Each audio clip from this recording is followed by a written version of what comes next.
This is Family Electric Ghost, and we're live on air with Cheryl Polk, and we're going to talk to you about your life as a master certified life career coach, recruiter, and former corporate accountant. But welcome you to the Family Electric Ghost podcast. How you doing tonight? I'm doing great. Thanks for having me today. It's always great to talk to people on the podcast. We talked about over 1,000 people since 2016, so we're on episode I think 1,116, but that's where we are today. But we always ask everybody before we get to your story, what motivates you and why do you do what you do? Well, what motivates me is helping people not to make some of the same mistakes that I've made in the past. So, when I graduated from college, I didn't have any internships. I was horrible at interviewing, and that led me to start off as a temporary employee, making minimum wage, and so I want to help people to be able to not make some of the mistakes that I made in the past. So I think it's good to kind of pay it forward and help people, with the life lessons like this. Being a teacher is a cool thing to do, or being you know, um, a life coach or any kind of coach. I have couple of jobs. I have bunch of different hats. I'm a software guy. I'm a software design, but I also, I'm a podcast producer and I'm a music producer. And kind of like you teach, students, like musicians are, students to me. And it's cool to take all the lessons you learn. I mean, I'm 57. So if you run into a 20 something, you can kind of show them the breadth of your experience so they don't fall into the same traps. absolutely, absolutely. And sounds like you have both sides of your brain going. You have the tech Yeah. side and the creative side. That's great. Yeah, I've always kind of been like a Renaissance person. I was always kind of driven that way. Because I've always had one foot in like music and creative arts and one foot in like science. But science is kind of an art, in software design, there's a lot of art to it. There's a lot of science to it, a lot of math, but a lot of it Yes, is like feel. It's like anything you get to. Even talk to doctors, and they say, "Well, it's kind of an art," you know. But I think what happens is like you just have to decide what's important. A lot of times people feel like art, oh, that's not important, but I found a way to merge it into like left and right and in my regular business, because people always today they want companies are always looking for, how do we get creative people? Well, creative hmm people kind of think outside the box. So you tend to problem with corporate America, they would like to be in the box. yes, So if yes. you want Very somebody that thinks outside the box, you have to have a way to attract them so they don't leave. absolutely, Or you find a absolutely. way to like go to an environment where it's a law of attraction, like you fit. So I used to be in a lot of big corporations, and now I'm in a smaller company, like a startup. I find that the smaller companies are more willing to deal with my kind of left right brain thing. And so you have to kind of find like who's your tribe, who's your group of people. And that takes some time to figure out because everybody tells you, here you go with the big guys, go with the big. But sometimes that doesn't work if that's not you. That is so true. That is so true. And I have a similar story. I tell people all the time, I love business. I love every aspect of business. I just hate corporate America. And when I was talking about how I started off at a temp in a temp role, well, it did benefit me starting off in a larger company because within 5 years I was able to go from being a temporary employee making minimum wage to working my way up to being over the accounting department for a division of a Fortune 500 company. So it did help, having access to a large corporation with lots of opportunities. But I was the person who was, looking out the window and wondering, wow, what are they doing out there? What are the other people doing? And I knew it was something different that I wanted, something more. So that's what caused me to leave corporate America eventually. Yeah, I think a lot of people have to kind of pivot sometimes because like they might have I think people have an idealized vision of like, oh, I get to where I want to be. And hmm then when they get in there, it's like, oh, this is not what I expected. this is not what I really want. I've actually talked to like lawyers that decided not to be lawyers, doctors that decided not to be doctors and went to other things because once they were like they were in it, and it's like, well, it's not actually. I'm not happy. Like so, you have to kind of come to terms. Like, are you happy, or are you actually feel like you're being like you're in the right place? Because sometimes like you're not, but you might try to force it. You know. Yes, yes. And I have a great example of that. I once had a client, he had been working in his field for 15 years, and he was now leading people. And so when I did his resume, he decided to just do the same thing. And so, but once he started the interview process, and the good thing is he got like numerous interviews within 30 days, but it helped him to realize, I don't want to do this anymore. And so, even though he had done it and he enjoyed it, he realized that Want to that pivot. time was over.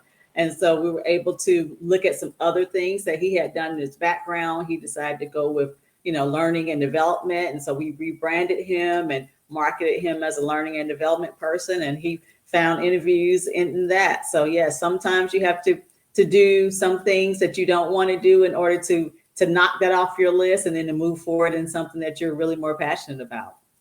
Yeah, it's really hard today because I remember it used to be, I don't know, 5, 10 years ago. If I was on LinkedIn, I'd be getting like offers like all the time. And I'd have to be like not taking things, but like what I noticed in the last 2 years, like LinkedIn has totally changed. Right? It's become Yes. more like for influencer type career people. People are like posting like it's Instagram or Facebook or TikTok. And Yes. and I'm Yes. like, where? How do I find a job? I'm not trying to be an influencer. So what's going on here? Why is it changing to this?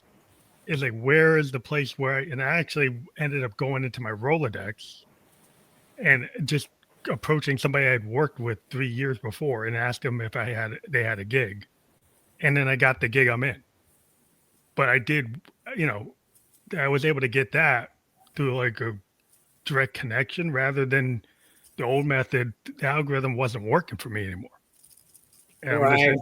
interested, have you found like maybe there's some secrets there? I think I've run into a lot of IT people saying that they're running into this issue where it's like the algorithm doesn't seem to be really, it's like 500 people for this one job, 1,000 people for one job. It's like hard to find like your niche. Yes, that's true. Well, the thing is networking has changed. So whereas we used to network in person and go to conferences, and people still do that type of networking, but yes, now we have the whole social networking component. And the thing about LinkedIn is it's the number one sourcing tool for recruiters. So as a recruiter, I go there because I still work part time as a recruiter because I like to make sure I stay on top of industry trends. I like to know how the applications are looking, how the app flow goes, applicant tracking systems, the entire thing. So I love staying on top of my craft. And as a recruiter, that's the number one sourcing tool for recruiters. So if we don't have the app flow that we want that's coming into the system, then that's where we go. We either go to Indeed first and then also LinkedIn. So it is important to make sure your brand, your personal branding is up to date there. Make sure you have something on that page, have your about us section intact, your headline, and to make sure you have a lot of the important keywords out there as well. And then staying engaged is very important to stay engaged. I've seen quite a few people get quite a few job offers out there just by listing that they're open to work. Sometimes people have that pride and you don't want people to know, oh, I'm looking for something. But on Mhm. LinkedIn, anything goes. You can just go out there and post, hi, I've just been laid off today. I have 15 years in software engineering, and I'm looking for front end web developer role.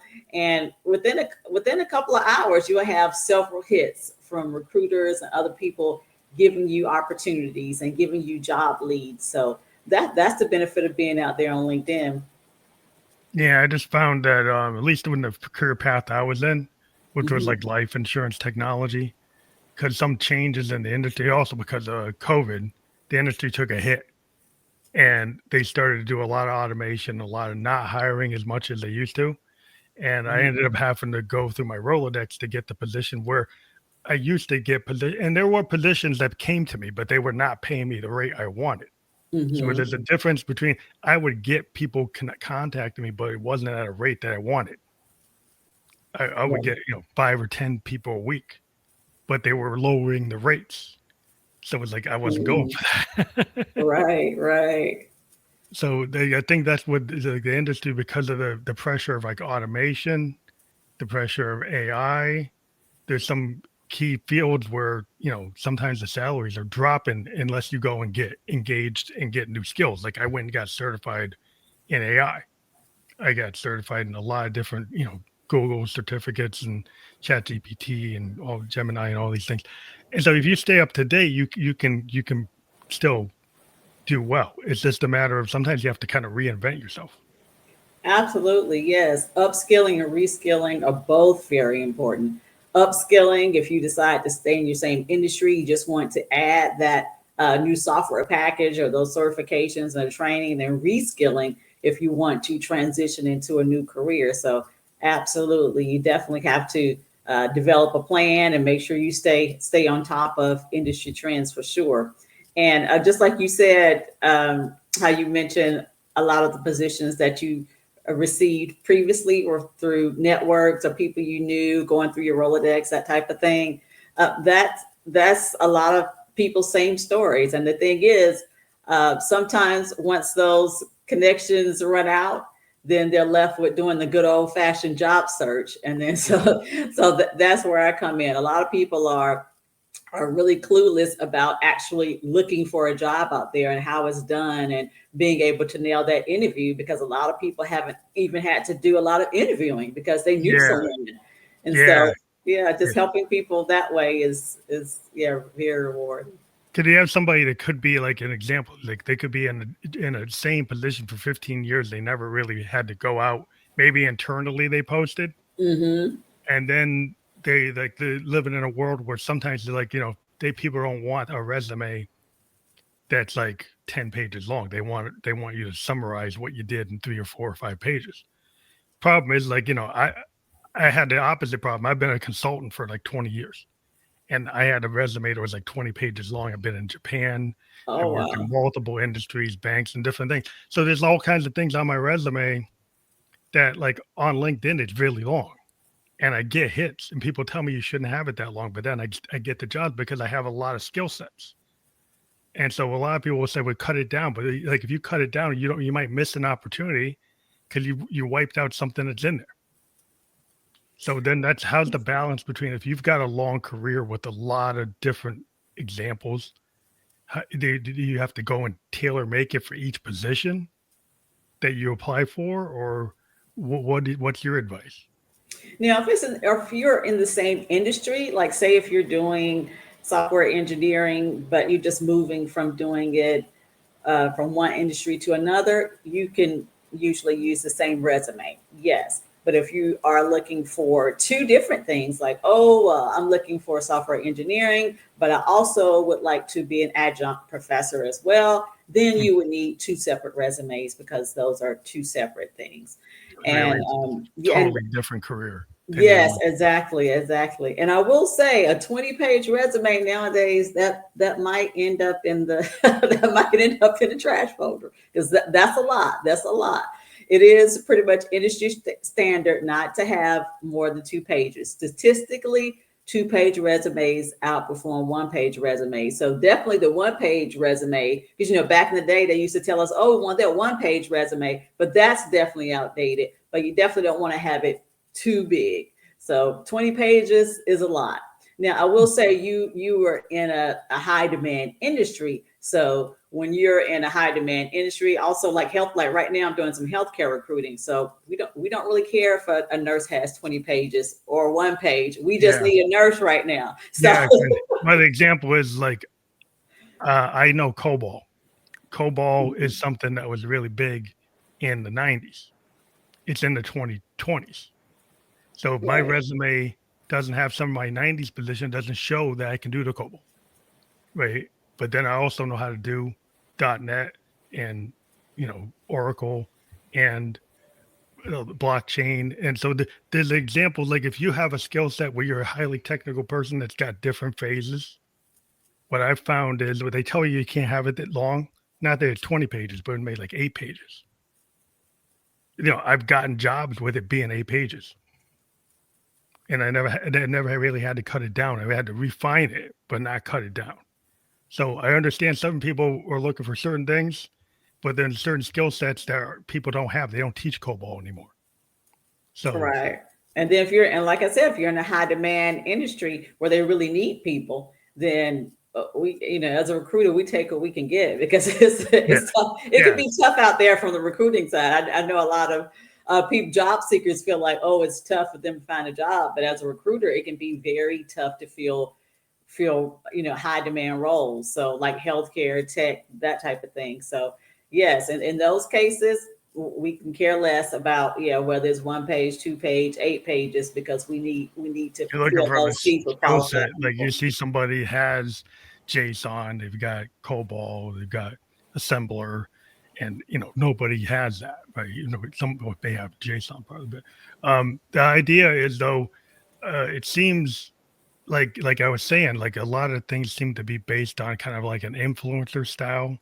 Hmm. People doing like articles in there or making, they're actually kind of presenting on these job platforms like it's like Facebook, TikTok, or Instagram, and there are pitfalls in that kind of approach. And then people start maybe not doing things that are business appropriate.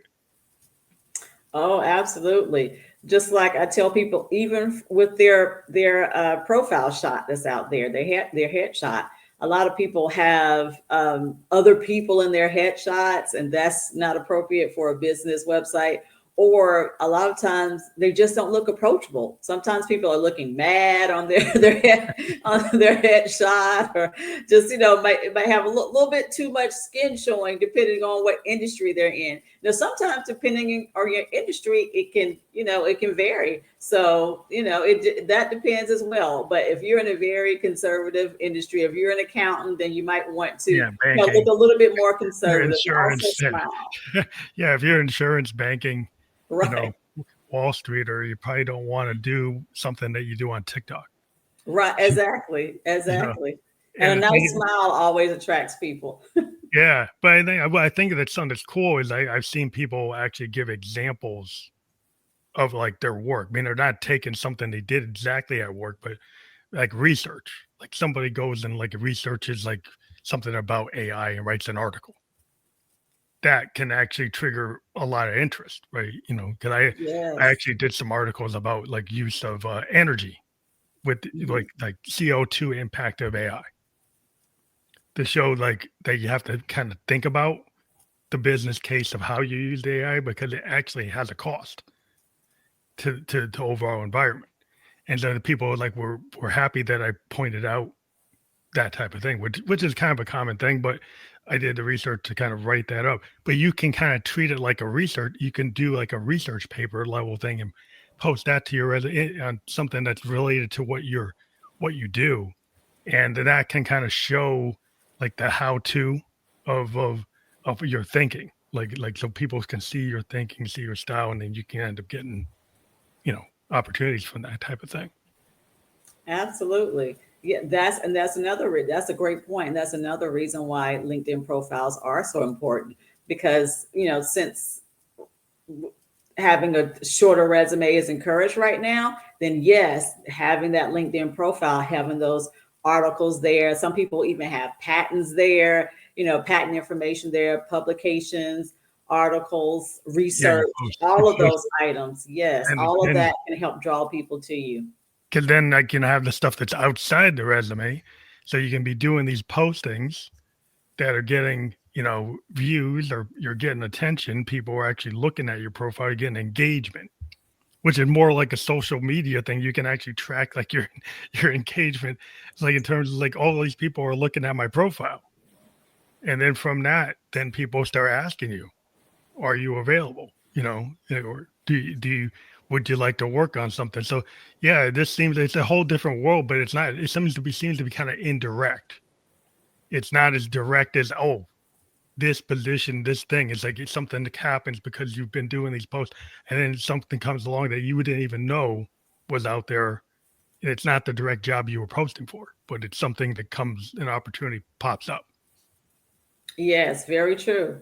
And that's how they say it used to be with networking, not about, oh, what can that person offer you, but the value that you bring. And so that's what it is with that LinkedIn profile, showing that you bring value, showing that you are adding value to the site, that you are engaged, that you're knowledgeable. Yes, all of those things help to increase the amount of people that connect with you, help to increase your exposure out there, and then ultimately help you increase those opportunities. So that's definitely a very good point. Now, with the resume writing, there's all kinds of people out there saying they're going to, make sure your resume, is it ATS is the system? Is that the Mhm. system that you got to make sure that it's ATS that compliant or friendly? Yes. And then, Very true. keyword search friendly, direct and to the point, maybe is, relevant. And then that when you get into an interview that you actually can speak to what you have on it. Cause I've heard stories lately being pushed up a lot that people get into, they have a really good resume. Mhm. Maybe AI helped to write it. They get in the interview and then they can't actually speak to what's in their resume because maybe they didn't write it. And that's kind of the danger of maybe having a tool write it, but not actually reviewing what you put in there close enough. Cause you should be able to speak to what's in it. Absolutely. There are three things I usually tell people. Make sure you know the company, know what their products and services are, know their competitors, know about any recent mergers, acquisitions, and know your resume. That's what you mentioned there, knowing the value that you bring. Because sometimes also when people assume that hiring managers know what's on their resume, so they don't want to repeat what's on the resume. But sometimes hiring managers are coming directly from a meeting Yeah, they and have a they week. don't really even remember what's on your resume. They barely, know who's sitting in front of them. So definitely want to know your resume, and then knowing what you want, knowing the type of position that you want, knowing the type of environment that you want to work in, knowing the type of people that you want to work around. So yes, all those things are very important for sure. And tough questions, like I think one of the questions that's always like a tough one for some people is like, can you tell people about, something that was like a mistake you made? Sometimes they come Hmm. out and they ask you like, what was like the worst situation you were ever in, or what's like a mistake that you made, and then some people get hung up because they don't want to really show that they've ever messed up. But the thing is, like, you can't bake a cake without breaking eggs, right? Like, so you have to learn how to deal with like the lesson learned. Luckily, in software design, we have a lot of lessons learned. We have a lot of things that we wanted to do, and then things didn't come out right, or we had a happy accident, and it actually was better than what we were going to do. Which means like we had an unplanned outcome that was actually better than what was in the project plan, and we actually went with that, and we had to argue for that rather than the original project plan. So then we actually didn't make the project plan, but we did something better than the project plan. Yes. And yeah, I love those situational questions. That's why I try to tell clients, make sure you have at least 3 to 4 stories written down about how you've improved something, lessons that have been learned, process improvements that have been made, any type of way that you made your job better, the department better, the company better. So yes, having those storytelling skills up to date and being able to communicate the problem, the action taken, and results, so you don't just ramble on. That helps you really to stay focused and to make sure you don't communicate more or less than what you want to communicate. So yes, having those stories are definitely key, and being transparent about those lessons learned for Kind of sure. like that elevator pitch. Like when you're doing the elevator pitch, you actually meet that executive in the elevator. You got to pitch. You got to, till you get to the next floor to kind of make your point. And so, like, how can you succinctly and like really make the case? Can you actually get them like an author to get somebody to get pulled into your story and not tune out your story? Like, how do you learn things like musicians? We can learn how to read the room, Hmm. and realize if we're bombing like a comedian, Right. we can realize like we can actually make a shift in real time to correct that, like the comedian who corrects the bad joke or the bombing joke and actually, so that didn't work, but I can recover Yes. instead of staying on plan. Staying on plan when the plan doesn't work is not really going to help Right, exactly. Well, and that's why having specifics, that's what really helps you stand out, having those stories. Because when you give a generic answer, I can tell you as a recruiter, it's hard to remember that person. Nothing stands out, and you're kind of left flat, and you're kind of thinking, let me just speak to somebody else. You want to keep interviewing, but when you find that person who's engaged and they have those stories and they're able to give you that full circle with the story, the problem, the action taken result, that helps to stick with you. So yes, stories help to really help to land those interviews and help you to make a connection with the person who's doing the interview.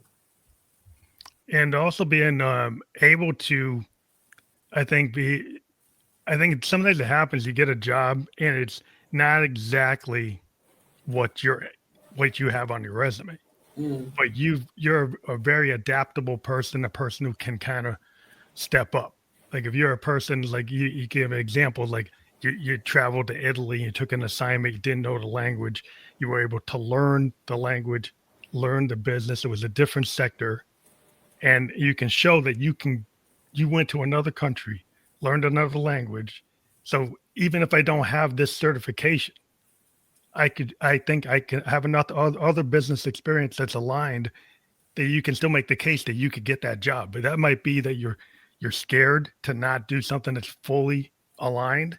But sometimes taking that risk to take on something where you're not totally matching, and maybe as a recruiter you can, maybe tell some stories where people maybe on paper don't match, but when you talk to them, you suddenly say, "Hey, this person could be a good fit."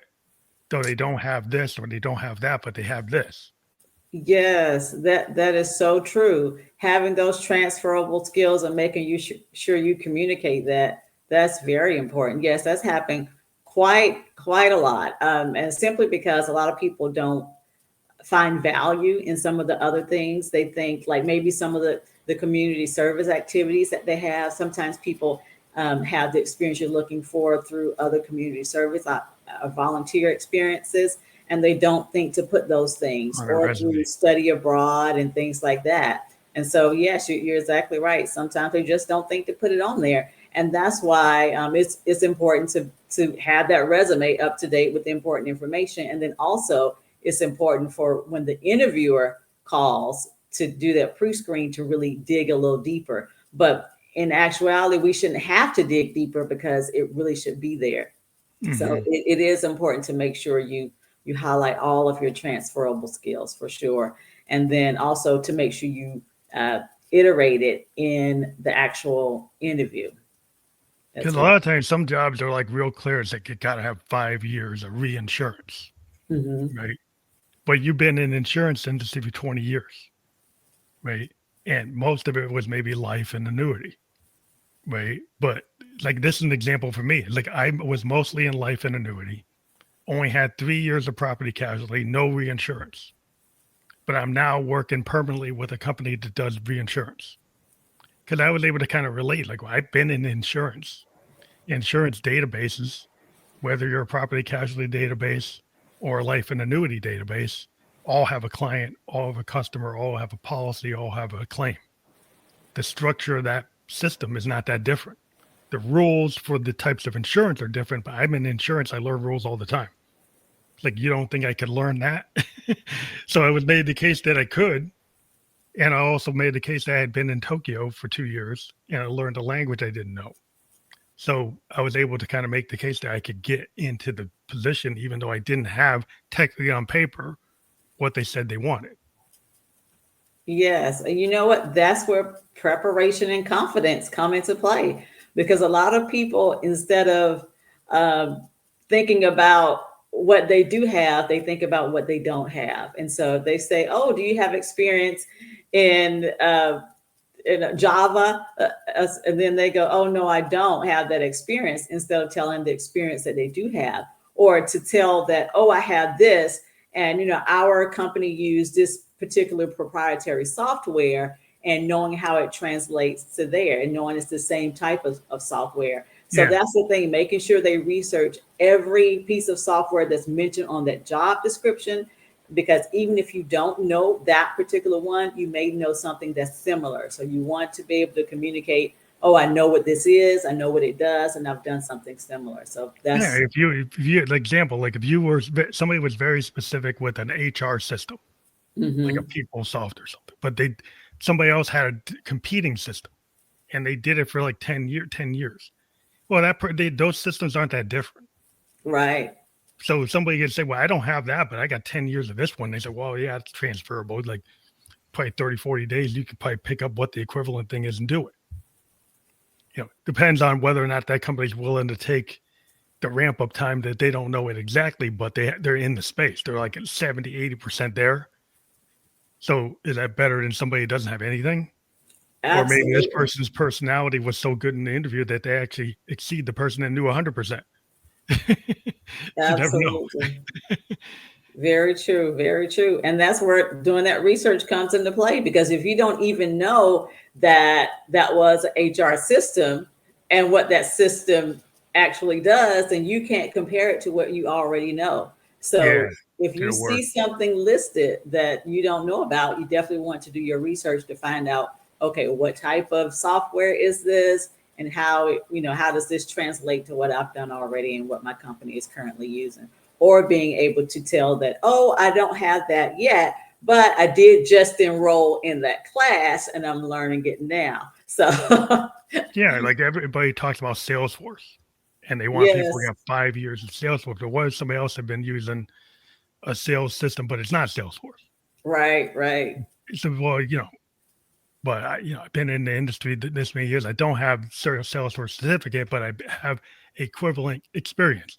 So even though, like you said, like you might not even apply because, well, I don't have it. I don't have that cert. And a lot of times, I got into computer science and I wasn't even a programmer. I Mhm. was sociology, political science major. What I made the argument was that you got positions like in between being a programmer and being an architect. Is like, do you have a position where somebody does research, somebody makes presentations, somebody talks to business? So I kind of found what we call the business system analyst back in the Mhm. 80s. And I made the argument that a college grad coming from a liberal arts college like Bowdoin, where I went to, that I could get into IT because I had the skill to learn and write research and do the work in that capacity, where I thought that could be a bridge to the C-suite and the technical people. I could kind of go both worlds. And I said, like in my spare time, I was kind of hanging out with these guys in Alpha Delta Phi and making video games. And it wasn't on my resume, but so I showed that like I can actually program in Pascal, and do that. So then they said, oh, they gave me a chance. Like Mass Mutual gave me a chance. I got in, and it was you know, kind of blue skied it. And then they found there was a position I didn't even know it existed. Nice. Well, you know what though? The thing that you had that unfortunately some people don't have, you had that confidence to know. You knew that, okay, I can do. You had that belief that, okay, if I did this, I can do this, and that's important to be able to communicate that during the interview. That, okay, yes, I've done it before. I can do it again. So having that confidence is key for sure. And be able to transition, because we're like living in a transition age, right? And a lot of people are kind of either transitioning on their own or being kind of into a forced transition. So like, what's your advice for people who are like, right, people who are being more proactive in making that transition on their own volition? Like they're making the decision, they can stay where they are, but they're making a decision to move, versus kind of people who are being kind of like made obsolete by some tech. Like some AI is actually getting rid of programming positions. It's Right, actually getting rid right. of some business analyst positions. Um, so then it's like, well, how do I survive that? You have to learn how to transition. Like you got to upskill. You got to what could I learn on YouTube for free? What could I learn paying for something? What could I learn taking some course at a college or some. So you look at like what can you afford? What can you do? What time do you have? Right? Exactly, absolutely. So what I usually tell people to do is assess four things. It's four L's: like, lifestyle, life balance, and longevity. So number one, just think, do I like what I do? Because some people go to work and they hate what they do. Now, I will say this: a lot of times we feel like I have to love what I do or be passionate about what I do.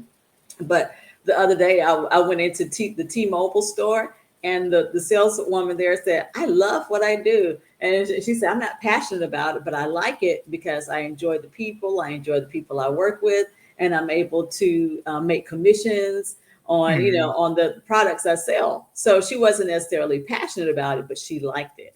And then also knowing, will this support my lifestyle? Will this pay my bills? Will this help me have some of the things that I want in life? And then also, will it give me work-life balance?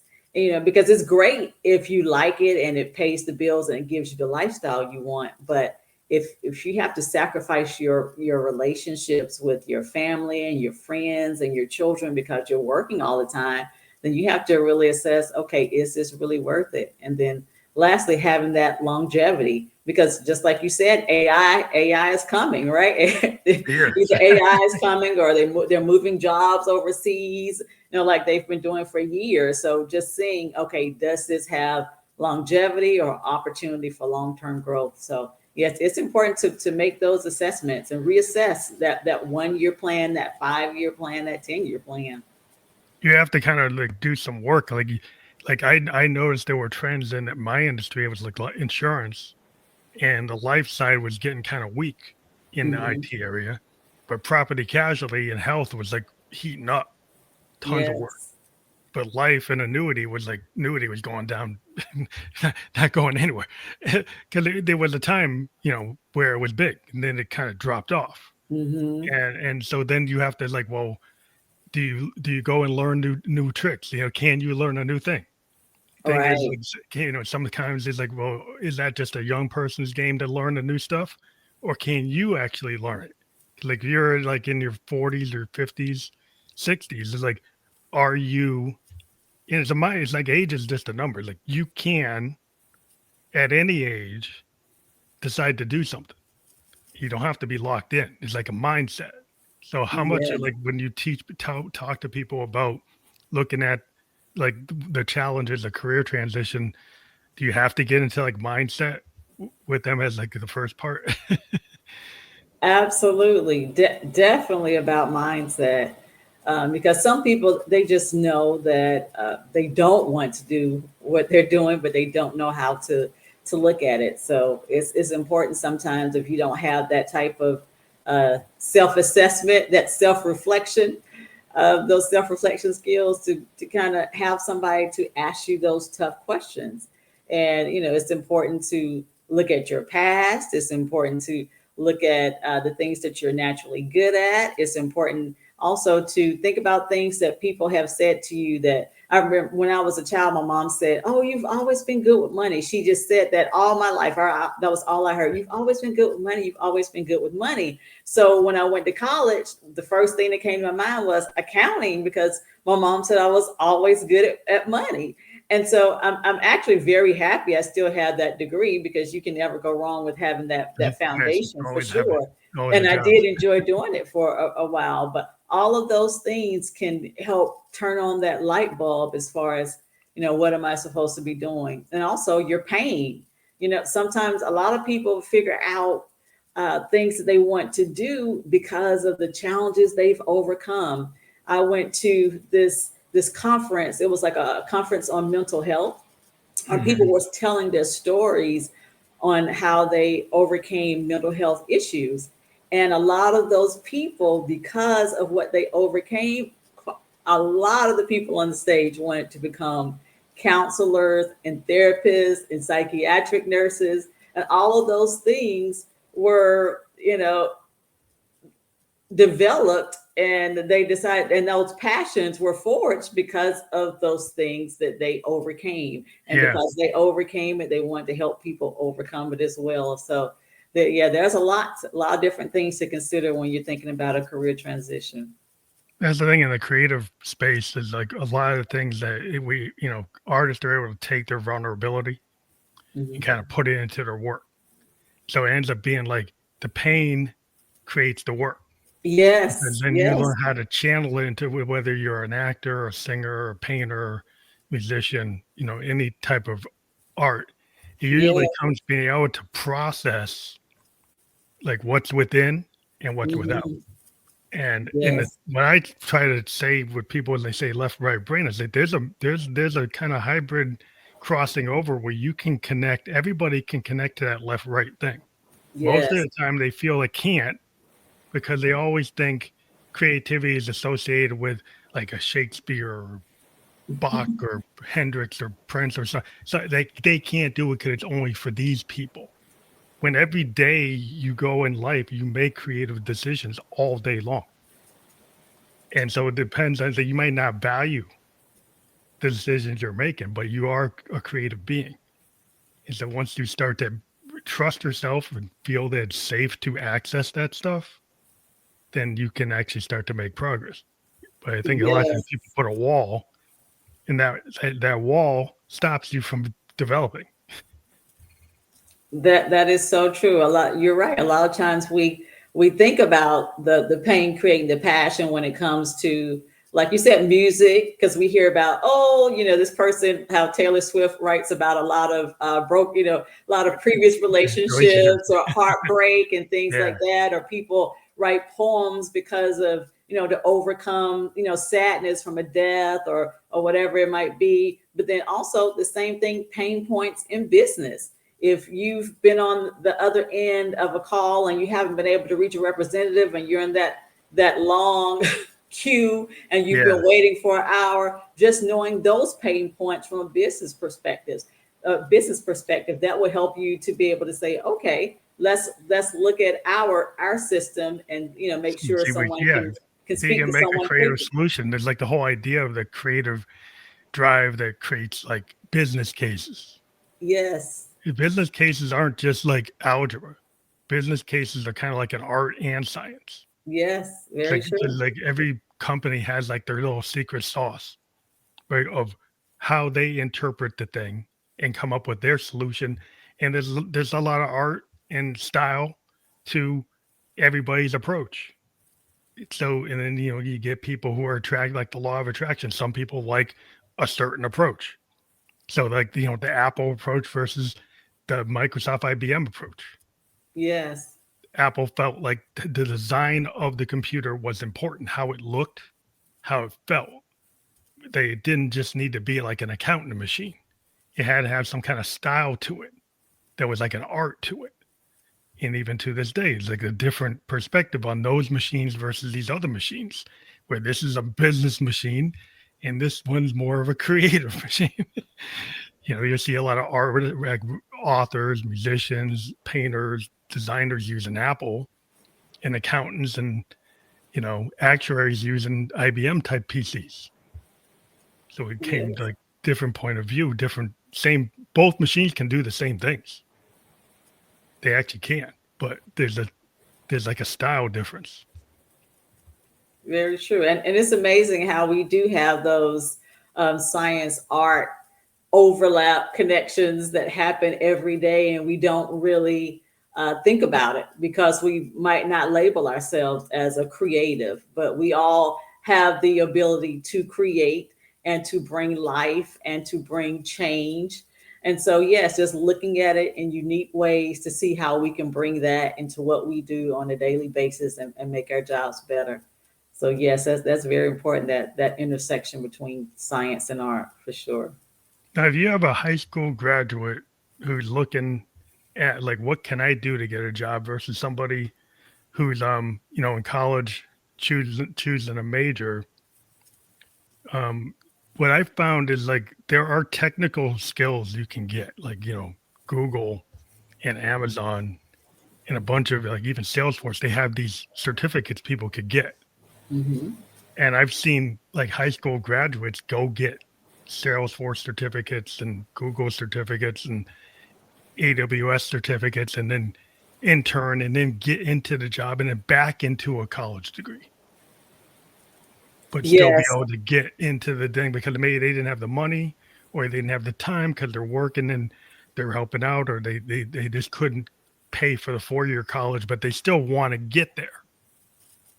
So there's different ways to get there, right? Absolutely. That's where their creativity comes in once again, because a lot of times you might have apprenticeships. You might go and be an apprentice under someone like, electrician and that type of thing. And then a lot of times they have one thing that's big right now is project management. So a lot of people go back and they get that project management certification, and they're able to find, but they maybe have to start off as a project coordinator, and then they work their way up and up into project management. So yes, there Mhm. are so many different fields now, even all the way to air traffic control. It's another position in which you don't have to have a degree. There's so many vocations instead of having to go into mounds of debt, getting a Yes. degree in something you might be unsure of. And that's why I tell a lot of people, because a lot of people ask, like, oh, how can I guide my student to, knowing what they want to do, or picking their major, or picking a career? And the thing is, most people change positions at least 4 to 5 times. They change careers at least 4 to 5 times. And so the way I taught my children was, okay, think of this as career one. What would you like career one to be? And then and that hasn't taken that's and they're both still working in career one right now. So that kind of takes the stress off, it takes the pressure off of thinking I have to choose this one thing that I'm going to do for Mhm. the next 40 years, and but just think of it as career one, because most of us have enough skills, enough talent, enough gifts in us to do things, 4 or 5 different things in a lifetime. Oh So yeah, there's a lot of people wear a lot of hats, but also it's like there's when I went to school like in Massachusetts, there was a college prep high school, there was a trade school that actually taught trades like electrician, plumber, auto mechanic type of thing.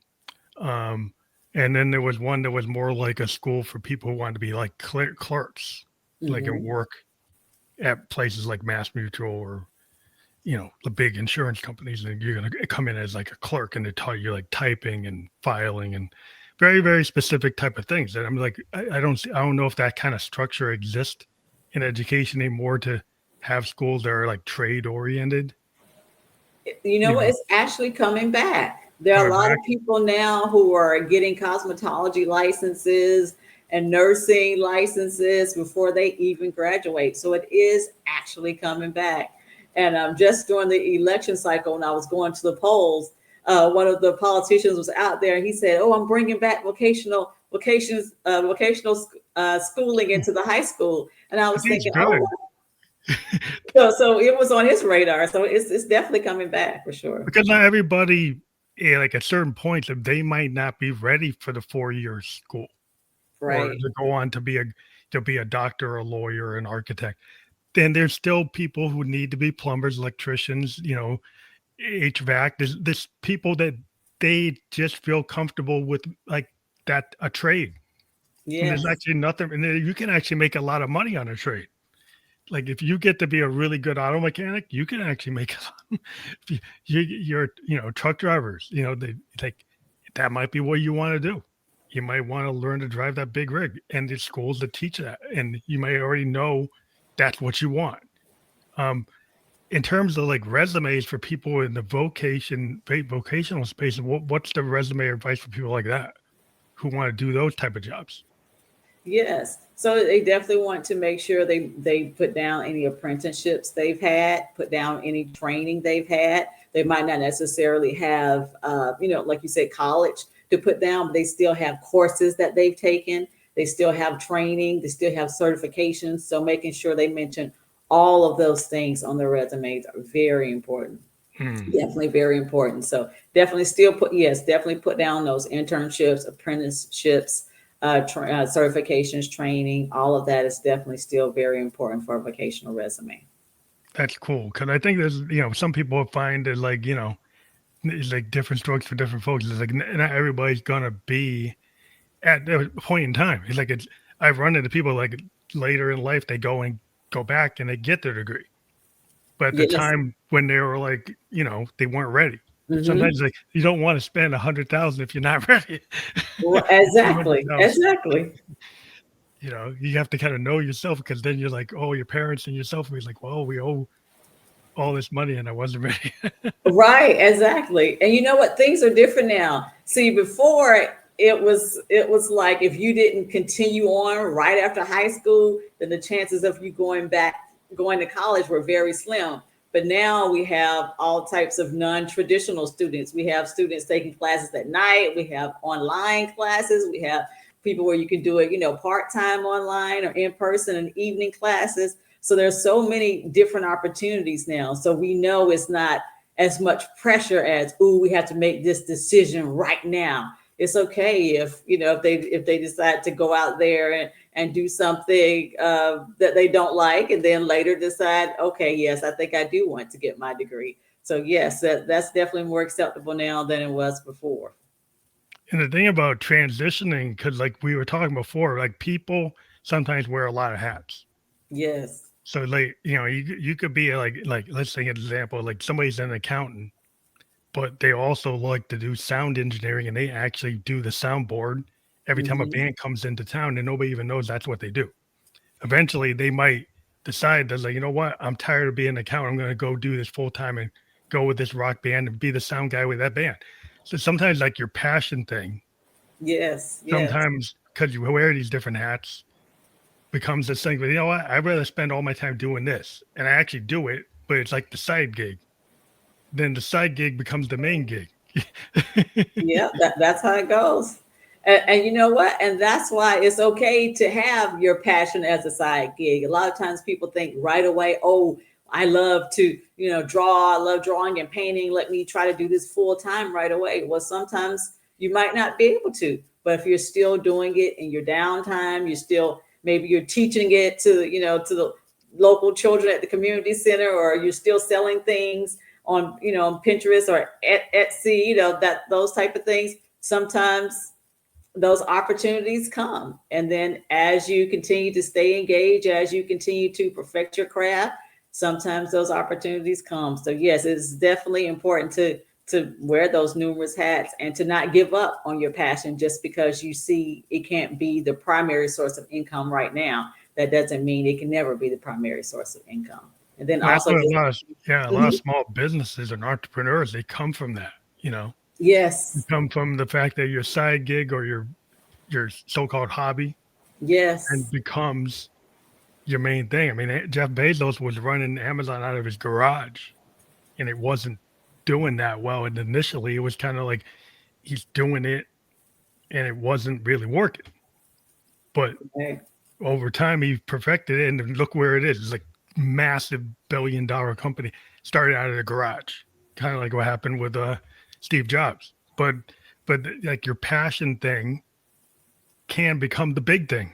It Yes. just depends on how much drive you have and the willingness to kind of go roll with the punches, because it doesn't always work the first time.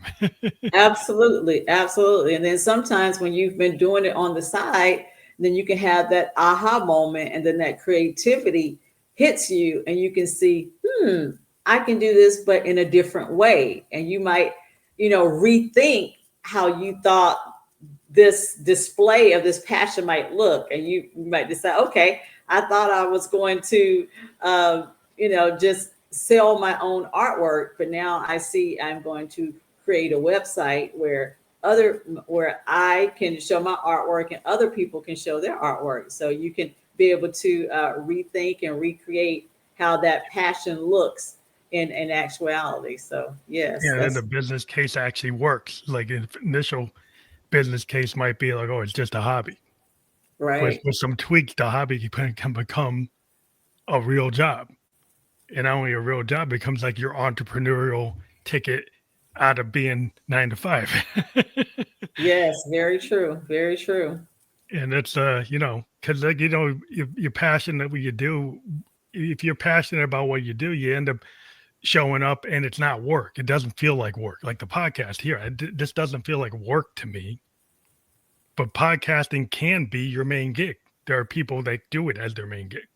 happens to be it's not my main gig, but I still love to do it. I've been doing this in 2016. So at some point, if I ever tried to, invest heavily, I've been doing it. It's not like it's an overnight thing. It's like something I've been consistently doing. So once you have something that you're comfortable doing, you can always try to ramp it up, and then eventually it can grow legs. Absolutely, because that's actually how I stumbled upon becoming a career coach. Starting off as a recruiter and then seeing the need. And that's the thing. Sometimes you're out there, you don't understand what the need is until you run across it. And so me seeing as a recruiter that, wow, a lot of people have awful resumes that I can't pass You can fix along. it. You saw a problem. It's like I can help. Right. Right. You see that problem and you decide you want to be the solution. So You go out there's a service. It's like people have a problem. You can have a service. A service is something that you can monetize, and then you can actually turn it into a business. And that's what people, life coaches find. People have problems. Everybody has a unique problem, but you might have a way, like I like to be a problem solver for people's individual issues.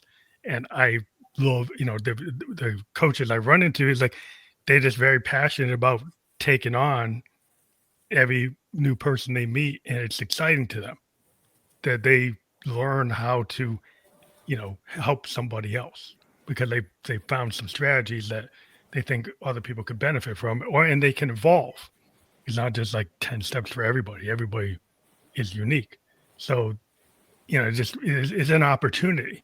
The fact that people are so different is the opportunity because everybody has a little yes. bit different problems. So there's customized solutions for everybody.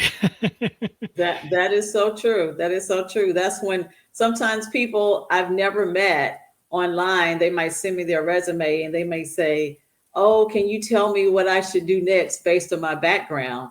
And yes, I can, but do you really want me to do that? Is that how you really want to find your next position? Because you may be that might cause you to Stay in something you don't want to stay in. exactly, or move into something you don't want to move into for the next 10 years. And I don't want you to blame me for Yeah. you being Yeah. unhappy for Yeah, the it's next kind of 10 like you years. gotta look at yourself as like, what do you want? Some people look Right, outside exactly. themselves for the solution. Right. And that's exactly what we do. We help ask those challenging questions that get people to really dig deep and think deeper. So yes, that's exactly what we do because a lot of times people just want people to give them the The answers answer, when yeah. they already have it for themselves, but they're not asking the right questions. Yeah, if you can get somebody to work out the answer without kind of spoon feeding them the solution, if you can, Yes. right, the people who can listen, your listening skills are like the big thing. Like when somebody's telling that story, instead of you telling them the same thing you tell 100 other people, you actually heard what they say and you customize your response based on what they're telling you, which means it's actually going to fit their life. It's not just going to fit average person life. It actually Correct. fits their unique life. And that's when you don't try to just put the square peg in the round hole. Yes, because you know the saying that there's no idea that's better than your own idea, right? So Yeah. so if I suggest something, it might not sound that good, but if you think of it, if I help you to discover it, then it's like, oh wow, look at what I Like thought aha of. moment. Yeah. Then Right, you give them to the aha moment and they come out of their mouth that's what they want rather than you telling them like, well, yeah, you should be an architect or, because that's what your resume seems like you're going to be. But actually they want to go into sales. right, They right. want to sell, buildings. They don't want to make buildings. It's like so that's a different thing. It's like you might not pick up that until you actually hear what they're talking about. Yes, so true. And then once they discover it, they feel more motivated to do it because you realize it came from a more natural and an organic place. And you're like, okay, yes, this is something I realize that really aligns with my personality, with my past, with my proclivities, with my pain, with my principles. And yes, that they're more likely to achieve it. Yeah, it's definitely the way is like, I think a lot of people forget that because they don't give themselves the permission structure to actually be okay with what they want. Yes. Because kind of like, oh, I it's got to be okay with what other people want, or what my family wants, or what the office wants. It's like, well, what do you actually want? It's like, well, I Very don't know if I good. have permission to really get what I want. It's like, but you give yourself permission to get what you want. Yep, and I give that permission. And also too, sometimes people don't even give themselves permission to seek help.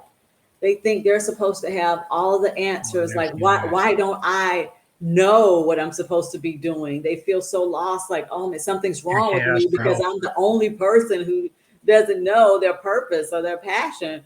But sometimes it takes getting outside of yourself, getting outside of your comfort zone, and having someone else ask you those challenging questions to get you to contemplate things and think of things in a new way that you haven't thought about them before. So that's definitely very important. Well, I want to thank you for being on the show. It always but goes by quicker than we ever think. We hit the hour mark already, but we Oh do well. have your excel-resumes.com. And if people click on that, what do they find there? Well, they will find all of our services, and they will also find, if they go to the contact us page, that they can upload their resume and get a free resume analysis. I'll send them a list of things that they can change or improve, or I might say, hey, it looks great. Start sending it out. So, yeah, they That's can awesome. definitely contact me for that free resume analysis. That's awesome. I think that's a really cool feature. So people should check that out. We always encourage folks who listen and watch the podcast to check out the URL. It's like https:// excel-resumes.com. That's fully clickable. We are just live on LinkedIn, Facebook, and YouTube. We'll be on all the other platforms where you can listen to or watch a podcast by tomorrow. I want to thank you again for being a guest on the Family Electric Coach podcast. Absolutely. Thanks for having me. It's been fun. Thank you.